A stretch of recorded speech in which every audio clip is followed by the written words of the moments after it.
yes, there's absolute truth, I believe, but I don't believe we can know it absolutely. We're not God. And so to deeply reckon with, I'm not God, and so it caused me to move to what I call epistemological humility. And what I mean by that big phrase, so to speak, is we can't know absolutely or exhaustively because we're not God. And yet what I came to is that we can know adequately. And so for me, that was a really big moment of doubting, because I thought, well, if we can't know with absolute certainty and exhaustively, then can we just not know anything? Does that throw you the other direction into utter despair? And I came to a place of saying, no, you don't have to move to absolute despair. You can realize we can't know with certainty or exhaustively, and yet we still can have knowledge that is reasonable. Hello and welcome to Unbelievable, the show that gets Christians and non-Christians discussing and debating the topics that matter most to all of us. I'm your host, Billy Hallowell, and today I am absolutely delighted to introduce a very special edition of Unbelievable, where Ruth Jackson got to put some of the most Googled questions about God and Christianity to Bruce Miller. Bruce is the author of the 7 Big Questions, Searching for God, Truth, and Purpose, and they're going to be talking all about belief, doubt, and purpose. We're in for a fascinating discussion today, and Ruth Jackson, she starts by asking Bruce, is Christianity too narrow? Then in the second part of the discussion, she pushes in a little bit further and she asks, is Christianity true or not? Hit that subscribe button, and as always, let us know which arguments convince you the most. If the show raises more questions for you, we'd love to hear from you. But for now, let's listen in on this conversation. Well, Bruce Miller, it's an absolute pleasure to have you on the show today. And we're going to talk about your brilliant book, the 7 Big Questions. But before we dive into some of those big questions, would you just say a little bit about who you are, who's Bruce Miller, what's your experience of these questions? Just tell us a little bit about yourself before we go into the specifics. Sure. And Ruth, thank you so much for the honor of inviting me to be here and being on your show. And it really is a delight to share this time with you. I am married to my wife, Tamara. We've been married for almost 40 years. We have 5 kids and amazingly now 9 grandchildren. Wow. The youngest is just a couple of months old. And God's given me the privilege of founding a church in Texas that I love being the pastor of. And I love writing. Writing to me is kind of like other people's art. It's something that I feel like God's called me to do, that I just enjoy. It's kind of like a form of worship to me to write. Wow. Lot of busy man. 5 children, 9 grandchildren, lots to keep you busy there. Bruce, what was your experience of God growing up? Did you grow up in the church? You know, my parents were not Christians when I was born, but became Christian when I was a little boy. And I trusted in Christ at 5 years old.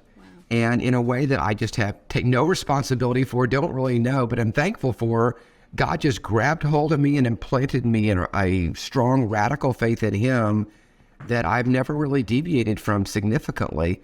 But plenty of issues with struggling with sin, but no prodigal times. I've just been committed to Christ. And for me, it's that Philippians 1, to live as Christ, to die as gain.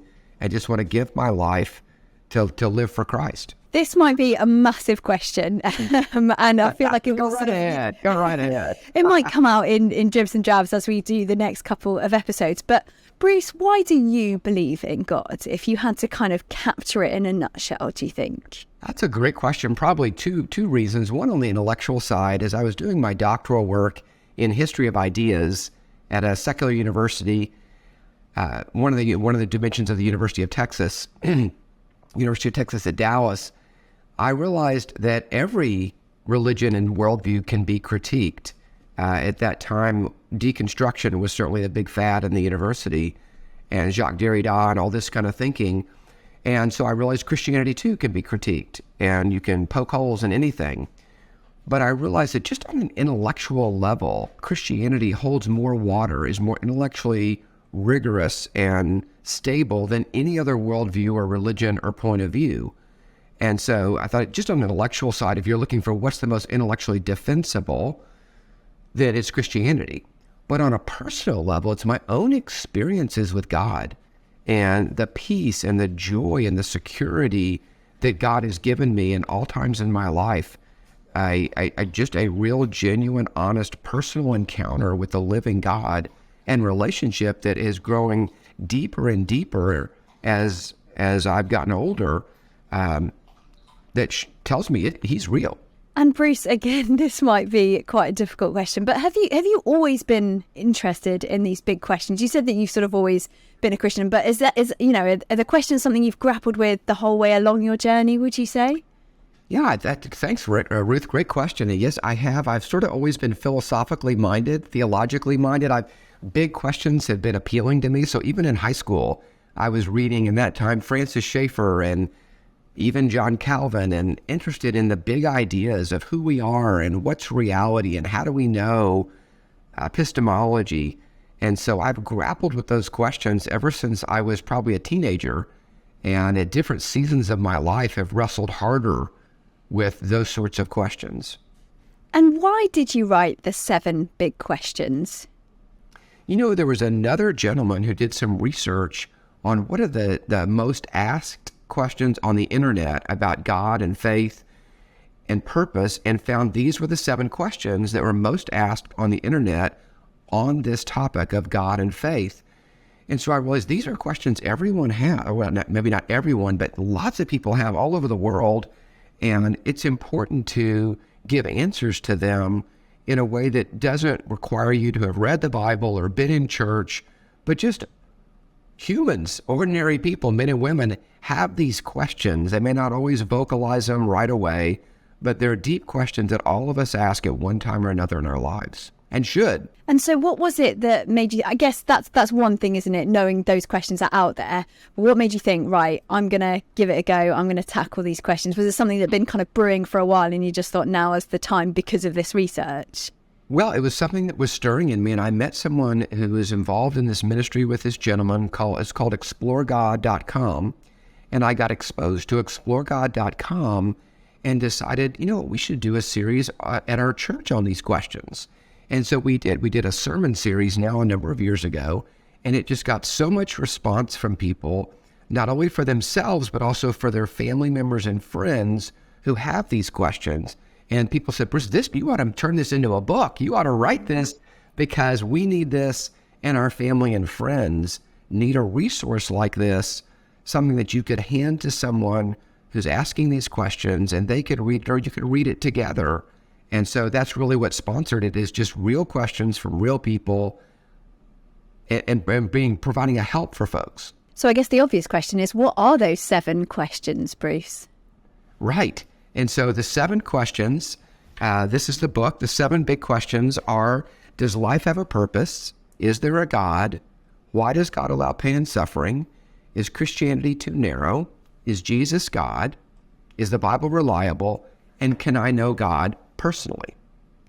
And do we know if one of those was like the most searched for one, or were they sort of fairly standard across the board? No, you're right. One of them is the most searched. I don't know if you can guess, Ruth, but... Was it the pain and suffering question? Yes, it was. It was the third question. Why does God allow pain and suffering? I think that presses so hard on all of us.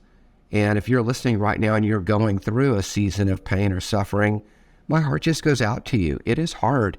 It is not easy, and it often causes us to ask really serious questions about God and purpose. What's this all about if I'm enduring this level of suffering or pain? While we're just kind of talking about how the book came about, is there a reason that you've ordered them in the way that you have in the book? I think that purpose is a question that comes up quite a bit for people. It's a question we avoid.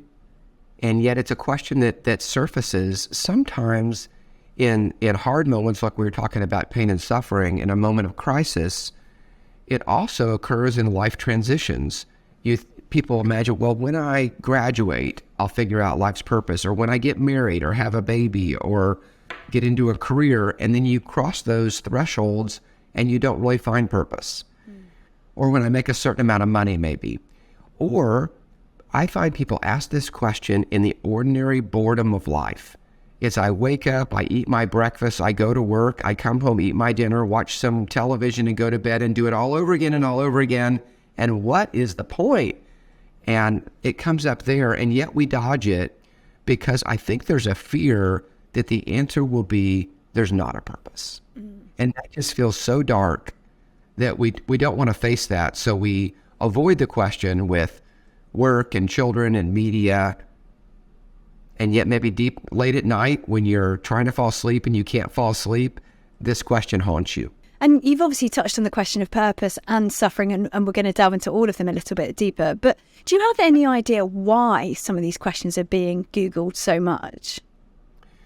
I think these are human questions that go back. In fact, as you look at ancient literature, ancient mythology, these are questions that human beings have wrestled with for as long as we have written records of human interaction. And so I think they're really fundamental to being human and living in this world. Is there a purpose? Is there a God? Why do bad things happen? These are questions that people have wrestled with in every country, in every century. And do you think it's the same sort of questions over the centuries, or do you think they've changed, or do you think it's kind of the same questions but perhaps just repackaged with like modern examples? I think some of them are ancient and cross all time, like is there a God and pain and suffering? But I think other questions like, is Jesus God? Is of course a more recent question. And then, is the Bible reliable? And those questions occur more specifically in terms of Christianity than just anybody broadly who are asking questions, whereas the questions about purpose and God and suffering are more universal. And do you think age, demographic, race, location, things like that impact the questions that are being asked? Or again, do you think it's a kind of everyone's asking the same questions, but they just look a little bit different in the way that they're asked, perhaps? I think it's another great question, Ruth, and I don't really have the answer to that. I think that would require, to give a real honest answer or a fair answer, would require more research than I've done, objective research, sort of intuitively. My thought is that some of these questions are universal, but I find that there's different times in your life they tend to press on you more. I think when you're thinking things through as a teenager or in college, you tend to wrestle with these. And then again, in an empty nest, once you've raised your kids, there's another season. And in retirement, there's another moment where when you stop your full-time working career and you begin to wonder again, well, what was the point of all this? Yeah. So I think there's some seasons in life that tend to be more common, or again, in a crisis, a divorce, getting a difficult diagnosis of cancer. These are moments when these questions occur. Sometimes actually it's outside your own personal life, but even events in the world, folks in Ukraine with the war are asking these deeper questions, perhaps more than some others because of the level of crisis they're enduring. And this might be too personal, so forgive me if it is, but is there any of the 7 questions that you have found just really, really difficult for yourself to answer? Well, different ones in different ways. The question on is the Bible reliable is the longest. Maybe it has a lot of different dimensions and complexities to it. The question of is there a God and is there purpose, I think relate to the ultimate question of whether there's any sort of purpose to life or whether there's just absolute nothingness. And that was a question I faced in my doctoral work, to really wrestle hard with that. And I felt like if there's not a God, then you end up in nihilism. You end up really in nothingness. So that's really a darkness. And then I think the last question in some ways is the most important can I know God personally? And if so, how and to what level? And that's taken me to deeper levels of reflection even now for myself. What does that mean to honestly not just know God as an idea or a worldview or a religion or a set of practices, but honestly, personally, relationally, to know God experientially? And is there anything, I guess, either from these 7 questions or something else that has really caused you to doubt? Well, I think for me, I went through my last season of doubt really was in my doctoral work, when using the tools of analysis, critical theory, deconstruction, we could deconstruct any point of view, including Christianity, and reckoning then with yes, there's absolute truth, I believe, but I don't believe we can know it absolutely. We're not God. And so to deeply reckon with I'm not God, and so it caused me to move to what I call epistemological humility. And what I mean by that big phrase, so to speak, is we can't know absolutely or exhaustively because we're not God. And yet what I came to is that we can know adequately. And so for me, that was a really big moment of doubting, because I thought, well, if we can't know with absolute certainty and exhaustively, then can we just not know anything? Does that throw you the other direction into utter despair? And I came to a place of saying, no, you don't have to move to absolute despair. You can realize we can't know with certainty or exhaustively, and yet we still can have knowledge that is reasonable. And I suppose it's one thing knowing answers to some of these big questions, but how should we approach questions? Because if people have got other questions that aren't perhaps raised in your book, how do we even go about kind of approaching those questions and beginning to answer them? Yeah, that's a great question. That's one of the aspects of this book and approach, is to say, let's embrace questions. Let's embrace doubt. Let's don't run from it out of fear or a sense of anxiety that maybe there won't be a good answer, but rather I believe we should run to questions and raise our doubts and take a hard look at them. So like with parents, with children, I encourage you, don't shut your kids' questions down, but actually ask them. And I'd say to Christians, a lot of times it's common in a church setting to feel uncomfortable asking one of these questions. And yet most of us as Christians have these questions, or one or two of them at one time or another in our life. But to say, I'm not sure the Bible's reliable, or I'm not sure Jesus is God, or I'm not even sure God exists, feels like I'm being a bad Christian or not a good church member. And yet, one of the messages I want to send is, no, it's good to ask these questions. Don't be afraid, don't be ashamed, but go ahead and ask the question and seek the answers, because my encouragement is you're actually going to find out there are good answers, and there are people who have thought these questions through. And you'll find you're not going to end in despair. Well, let's do as you say. Let's embrace some of those questions, and let's kick off with that first one. Does life have a purpose? I guess the first thing I wanted to ask you about this is, do you think you would answer that question differently? Does life have a purpose? For a Christian and a non-Christian, would you kind of have a different answer or a different approach depending on who you were talking to, do you think? I might have a different approach, but I would not have a different answer in the end. Mm-hmm. So what would, obviously you've got a whole chapter on in the book, but if you kind of put it into a nutshell, what would your answer be? Well, I guess what would the approach be to each of them? And then what would be kind of the overall answer? Yeah, you want me to give away the whole chapter just in 1 minute here? Absolutely. I think a good approach is to ask questions. When you're in a dialogue with someone else, I find that we often try to speak more than we should. And I think listening and asking questions, and really out of a genuine curiosity to know what the other person is thinking. Sometimes an approach to asking questions is an approach to trap the other person, that you're actually asking questions in a way that is somewhat aggressive, putting the other person in a corner. But I think rather to ask questions out of a heart of love and concern and curiosity. What do you think, and why, and how did you come at that conclusion? Because you really care about the other person, not because you're trying to win an argument. And so in doing that, I find that in asking questions about purpose, most people quickly come to an end. And maybe they've tried different approaches to finding purpose in life and found that there isn't one. I find that people are surprised to learn there's an entire book in the Bible about this question, which is the book of Ecclesiastes. And on this question, I think as you ask, does life have a purpose? As you ask questions about it and begin to explore it, where it often ends is what the author of Ecclesiastes, where he ended, which many people think was Solomon, although we're not sure. And in fact, people are often surprised to discover that his answer was meaningless, or vanity in the old King James Version, that there is no meaning, which is a bit of a shocking statement that that's in the Bible, that he would come to that point.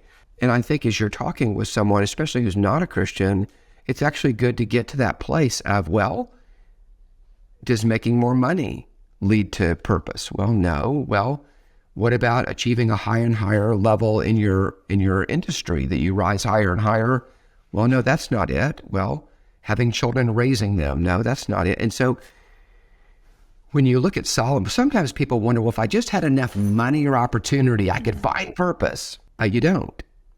So Solomon was the wealthiest man of his day and the most powerful man. So he actually had the opportunity to try it all And he did. He tried every kind of pleasure, building project, all kinds of power. And in the end, he said, no, none of it is really bringing meaning. Even the study of wisdom itself, learning more and more, he was the wisest man who lived at the time, still meaningless. And I think to really reckon with that is challenging and important. But then you sort of make the differentiation in the book, don't you, about that phrase, under the sun? That's right. A lot of people miss that. Not as often as the word meaningless, but very often Solomon uses the phrase under the sun. And I hadn't seen that at the first in studying Ecclesiastes, but I realized he's giving us a big clue. Here's a big hint that yes, in this life, if you're only looking at this life, Friedrich Nietzsche, the nihilist, the existentialist, are correct. There is no meaning. You end in nothingness. And if you're only looking in the frame of this life, on this earth, under the sun, so to speak. And so the hint Solomon's giving us is that the only place to really find meaning is above the sun.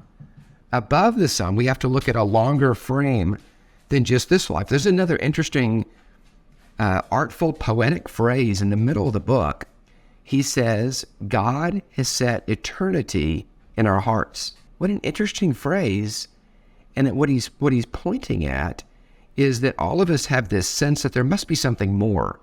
So almost every religion point of view is that there's some sort of afterlife. Now, not a materialist point of view, but many people believe, well, there's got to be something beyond. And we have all sorts of different theories and approaches, but there must be something more than this life. And we're right. And it's that somehow there's eternity in our hearts. Somehow there's an inner sense, and that inner sense, that intuition is correct, that the only way to really find meaning and purpose is to look above the sun. And you touched on this earlier, but there's a great line in your book, which I'm just going to read out. You say the daily grind is mind-numbing and overwhelming. It's easy to begin to lose any sense of a greater purpose. I think, as you say, that just kind of sums up how a lot of people feel, Christians and non-Christians. So I guess, again, you go into this in great detail in your book, and I would highly recommend people reading it. But what is the solution to that? Yeah, I think so many of us are caught in the daily grind of life, just one day after another that feels the same. And we're wondering, are we really accomplishing anything? Does any of this really matter? Which leads us to anti-anxiety medicines, antidepressants, or just numbing ourselves with alcohol or marijuana, or numbing ourselves with sports or media or video games or something to just not think about it. And my encouragement is, no, it's worth pausing the screen to stop and think about it. And otherwise, you don't really ever live a life full of meaning and purpose and fulfillment. You do live this mundane daily grind that doesn't really bring meaning and fulfillment. And so I would encourage you, if you're asking this question, or if it's crossed your mind, yeah, it's worth stopping to think about it, read about it, ask questions about it, engage somebody in dialogue about it in a serious way, not in an argumentative way. But hey, these are questions that it's really worth taking time to wrestle through and think through for yourself, not just accept someone else's answer. But I believe the answers that we discover for ourselves are the ones that really matter to us and really make a difference. You say, instead of rushing to slap a Bible verse band-aid on the pain or trying to find solace in some greeting card cliche, take the time to listen to the why behind your thoughts or your friends' fears. What do you mean by that why? I think sometimes Christians are guilty of throwing out a cliche as if that was going to solve the problem, when people have really deep feelings, really deep concerns, experiences they've been through. And I think that as caring people, we want to listen. And again, ask questions and find out, tell me your story. I find that a lot of people's questions about God and life and purpose are not philosophical, intellectual. Not that that's not a dimension of them, but it's about the experiences we've had, the hurts and pains, disappointments that we've had or those we love have had, and to take those really seriously and learn somebody's story, what they've experienced and been through. Maybe they've been hurt by a church or a religious figure, or let down or disappointed. And it's knowing someone's story and taking them very seriously not just a person to debate with or an argument to try to logically dismantle. It's more a person to love and care for and listen to. We need to take a quick break. I'm Billy Hallowell, and you're listening to Unbelievable, the show that deals with the questions that matter. Today, we are addressing the most Googled questions on God, including, is Christianity true or not? And is Christianity too narrow? Ruth Jackson is in conversation with Bruce Miller, and in a moment, we will return to the discussion. For now, hit that subscribe button if you're on YouTube, or take a moment to rate the podcast on Apple Podcast. And as always, you can email us at unbelievable@premier.org.uk, or get in touch via social media at UnbelievableFE for X, and it's Premier Unbelievable for Instagram. If you want to hop on over to Facebook, it's facebook.com/Premier Unbelievable. Don't go away. We'll be back in just a moment and return to the most Googled questions about God with Ruth Jackson and Bruce Miller. We are launching a brand new course which helps us to consider the evidence and questions around the birth of Jesus. It's called Did It Really Happen? The Birth of Jesus. Why not sign up for the course or gift it to a friend? Find out more at premierunbelievable.com.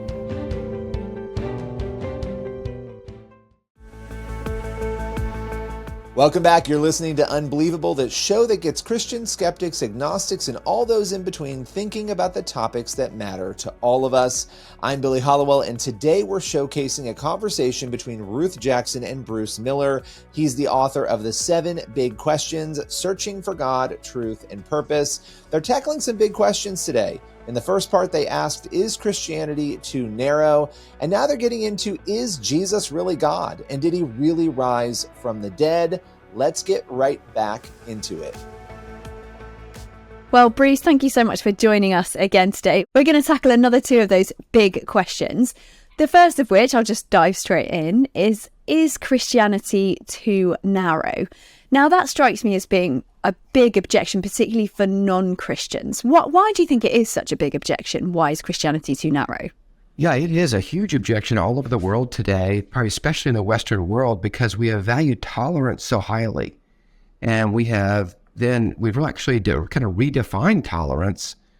Originally, what tolerance meant is I disagree with you, but I will accept you and welcome you, although we disagree. So if you didn't have disagreement, you couldn't have tolerance. Mm-hmm.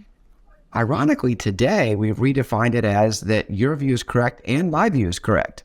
And so we want to agree with everybody and accept everybody's view as valid, even though the views differ from each other. And so that's sort of challenging. Like with God, people like to use the image of a mountain and say that all the different religions and worldviews are different paths up the mountain. And they all go to essentially the same place, which is that there is some sort of a God, and you should live a moral life, and then you'll have a great afterlife. And isn't that the same top of the mountain? And whether you're Christian or Jewish or Muslim or Hindu or anything else, it's all basically the same. And let's just agree to disagree. Why would you say that your view is the only view and the only right view? And that sounds, I think, to modern ears, that sounds arrogant. It sounds presumptuous. And even can sound a bit aggressive, like, so you're saying everybody else is wrong and you're right, and we have to see it your way, and it's offensive. There are obviously some similarities between Christianity and some of the other major world religions, some of which you touch on in your book. What would you say are some of the big similarities, and can that be a kind of helpful point of contact when we're talking to people of different religions? Sure. I mean, at a high level, lots of religions believe in some sort of a divine, some sort of a God figure of some sort. Most religions have some sort of morality, and some of it is the same, like the golden rule, do unto others as you would have them do unto you. There's a form of that in most every major religion. And most religions have some form of an afterlife. And something we do in this life impacts what our afterlife looks like. Those would be common traits. And I guess on the flip side, what would be some of the big differences, and why do they matter? What you find is at a little closer look, the religions are actually not the same. So Judaism has one God, Hinduism has many gods, Islam has one God, Allah, Christianity is a Trinity, Father, Son, and Holy Spirit. There are forms of Buddhism where there is no God.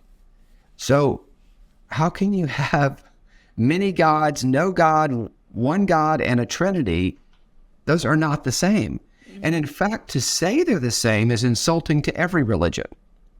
Because what you're then doing is saying, oh, your point of view about Allah doesn't really matter that much. It's pretty much the same as Hinduism with many gods. Well, no, it's not. And the same with morality. There aren't the same rules in all the different religions, or the afterlife. It's very different. The views are not the same at all. And so, and how you get there and what difference it makes are not the same at all. So it, ironically, in the attempt to be tolerant and loving and kind, you're actually offensive to everyone. and you act as if you have some view above every other view. And so in an attempt to be humble, you actually end up being the most arrogant of all, as if you know better than every religion. You say something brilliant again in your book. I'm just going to quote you here. You say, believing something is true doesn't make it so, because truth is independent of our beliefs about it. Would you just expand what you mean by that? Yes. And I think here it's important to distinguish between truth and preference. Mm-hmm. So, for instance, if you said that you like vanilla ice cream, I prefer mint chocolate chip would be my favorite ice cream.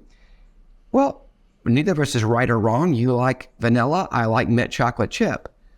But if we both went to get ice cream and you said, I'm eating broccoli, I would say, no, you're not. You're eating ice cream. That's just not true. Or sometimes we might have a belief, but just because we believe it doesn't make it true. You can want it to be true. Like, for instance, you might say, well, the price of gasoline or petrol is so high that I don't want to run my car on gasoline. I want to run it on water. Water is so much cheaper. I'll get my hose and I will fill up my gas tank in my car with water because it's much cheaper than gasoline.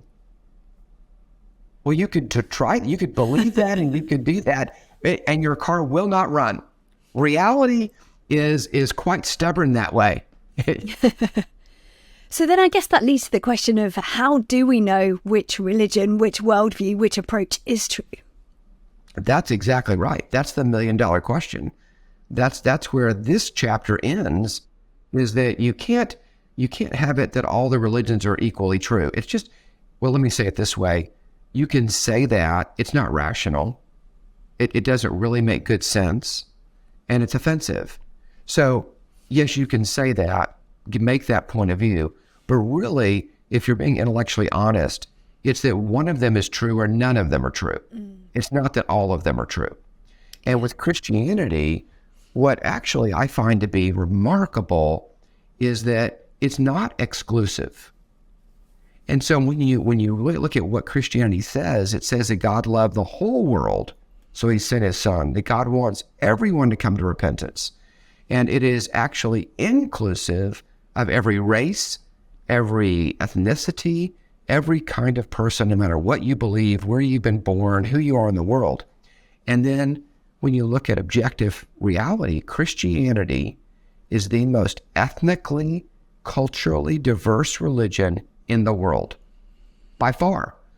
Christianity is in every country, every major religion, nearly every minor, not just religion, I mean language, every major language, every minor language in the world. It is incredibly diverse. Some people think that in their own country that Christianity is like a Western religion or an English religion, but it was started in the Mediterranean world and now is spread all over the world and is actually the most inclusive, diverse religion in the world. Bruce, you've touched on tolerance already and the fact that it kind of has changed meaning. So would you say then that tolerance isn't the solution to living at peace with those of differing religions? I really think that tolerance is not sufficient. So Christianity calls us to go beyond tolerance. Yes, we should tolerate each other, but Christianity calls us to love. Jesus made such strong statements when he said, love your enemies, be kind to those who disagree with you. And by enemies, he, in sort of in that time frame, meant people who are different from you. So actually, what I think we need to do is not just tolerate each other, but certainly as Christians, if you're a Christian listening, we need to go beyond tolerance to actually love those around us, particularly those who disagree with us or who we might in some form or fashion consider to be, quote unquote, an enemy, or certainly opposed to us in some way. Before we dive into the next question, I guess as we sort of round off this topic, how do we know then that Christianity is true? I mean, does that come back to the kind of question that we've already talked about, is how do we know God exists? Are they tied in together? I really think knowing that God exists doesn't prove a Christian God. It's really just showing the reasonableness and the rationality that a God exists, that you haven't now proven or shown that it's rational that the Christian God exists.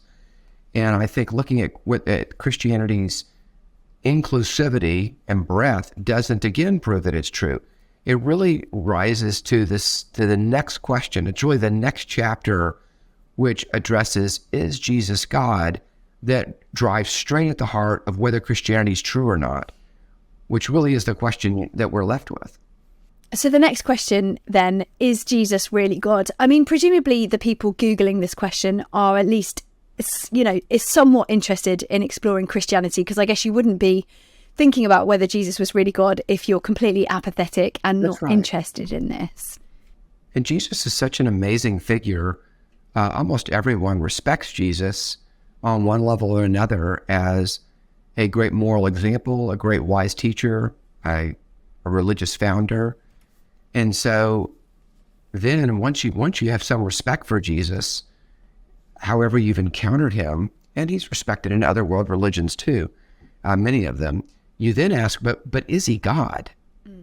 Because that's a much different question than is he simply a good moral teacher or a good moral example, someone to be admired and listened to and studied.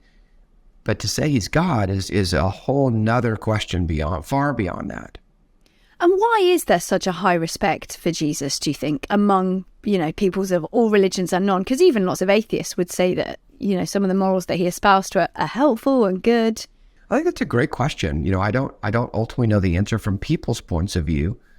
My guesses would be that when you read the New Testament, you realize what he had to say really is wise.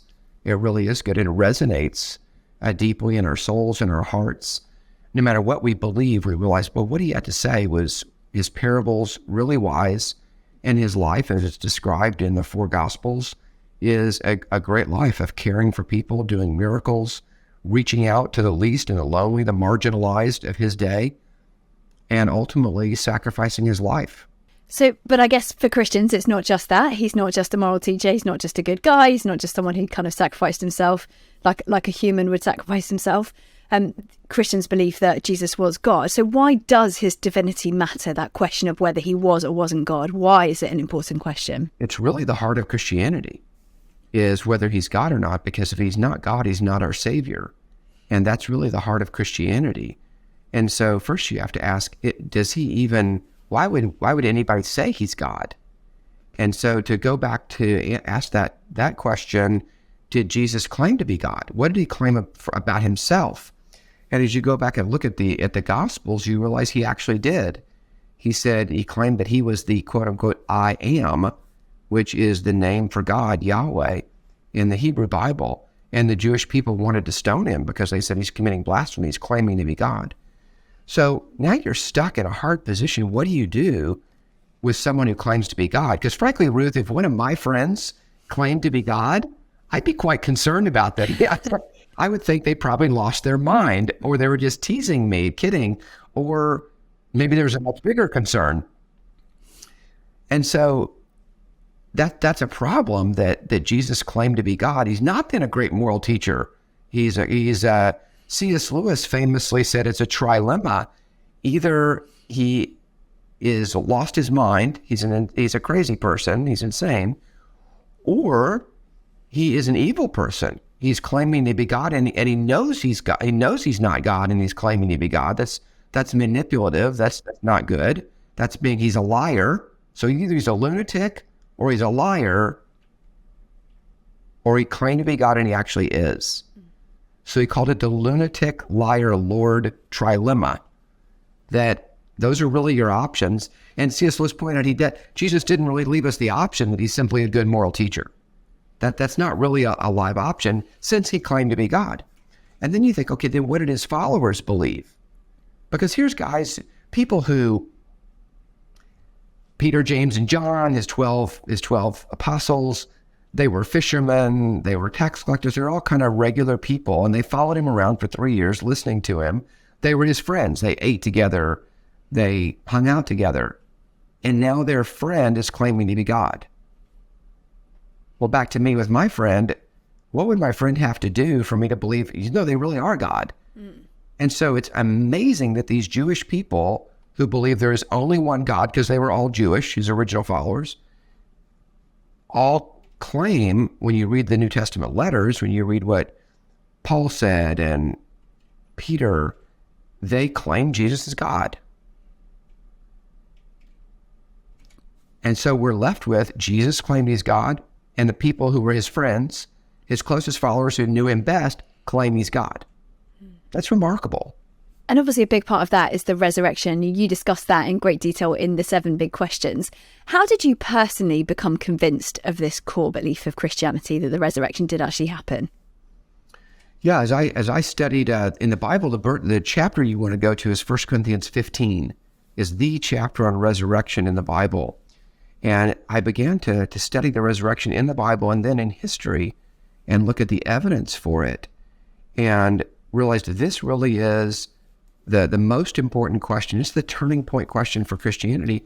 And in fact, the Bible recognizes that. In 1 Corinthians 15, the Apostle Paul said, if Christ has not been raised, our faith is in vain. And so if Jesus did not rise from the dead, then he's not God. And if he's not God, then Christianity is not true. And the Bible is not reliable. If he did rise from the dead, then he is God. And then everything follows from there. Christianity actually is true. So if you're wrestling, if that's your question, is Christianity true or not?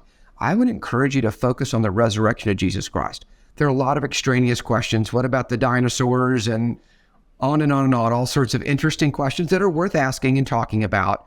But the central question, the most important question, is did Jesus really rise from the dead? Is that one of the core reasons why you believe that Jesus is God? Or is there other evidence that points you in that direction? Or I suppose, is there like a personal element as well? Oh yeah, there's definitely a personal element. So intellectually, it's the resurrection that is most compelling to me for why Jesus is God. Personally and more subjectively, it's my own experience with Jesus Christ. It's the fact that he has literally changed my life and is present with me on a daily basis, making a real difference in my life and the miracles that I've seen and experienced in my life. But on an intellectual level, it's the resurrection that's utterly compelling. And they're in addition to my chapter, there's all sorts of books at different levels, depending on whether you'd like to read a lighter read or you want to read the most academic treatment that there is. I'd encourage you to search those books out and Google the resurrection of Jesus Christ, and you'll find incredible evidence that supports the truth of the resurrection historically. So I guess as we come to the end of this episode, because sadly we've got to end it at some point, but I would, as always, recommend that you read Bruce's book for more detail. But as we come to the end of this episode, how would you convince a skeptic who's wrestling with this question of, is Jesus God? Yeah, I would really encourage a skeptic to study the resurrection yourself, but look at a couple of realities around it. I'll tell you one that just is astounding to me, is that these early followers were all Jewish, and they had confidence in Jesus, but when he was crucified, they all ran away, and they all went into hiding, and none of them thought there would be a resurrection. In fact, they went to the tomb to anoint his body, and they were shocked that the tomb was empty and wondered where in the world he was. And then they see him, they report seeing him as eyewitnesses, and they all change, all these early followers, to believe that Jesus rose from the dead. What in the world could have convinced them? Then, most of them were killed for their faith. They literally died martyrs' deaths. If they knew it was a lie, who would die for a lie?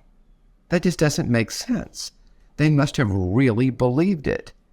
And then you find this amazing transformation that all these Jewish people for whom Saturday was the Sabbath now move their day of worship to Sunday, the day Jesus rose from the dead. Major changes in religions like that don't happen overnight. It just doesn't happen that way. There has to be an explanation. And what other explanation is there than the resurrection of Jesus Christ? Bruce, thank you so much. That's all we've got time for today, but I would very much encourage people to get hold of the 7 big questions. Thank you, Bruce. You're welcome. Well, there you have it. You've been listening to Ruth Jackson and Bruce Miller. We will be returning to this discussion in a future show because there are still some great questions to cover. We hope you've enjoyed today's episode. I, of course, have loved it as always. And we want you to let us know your thoughts. Send us your questions. You can email us at unbelievable@premier.org.uk or go on social media. It's at UnbelievableFE on X, or on Facebook and Instagram. It's at Premier Unbelievable. Please be sure to also rate on your podcast provider the show, because it's a huge help to us at Unbelievable. It helps get the podcast seen by those who don't yet follow us. For now, I'm Billy Hallowell, and it's been great to be with you, and we'll see you next time for more discussions and debates on Unbelievable. Until then, from me and the team, goodbye.